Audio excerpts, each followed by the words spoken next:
Hi guys, my name is Quỳnh.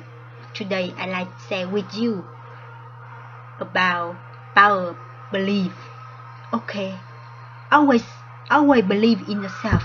If you want to succeed, you gotta believe in yourself. You gotta be confident. You can be afraid or have doubts. Always remember, you become what you believe. If you want to master English, you must first believe that you can do it. You never succeed if you doubt yourself. You never master English if you always think it is too hard or you're not talented enough. The best way to believe in yourself is to use positive talk. Always say, I can do it. Yes, say again, I can do it. These positive words will change your mind and build your self-confidence. So, no matter what you do, no matter who you are, trust yourself and believe in yourself.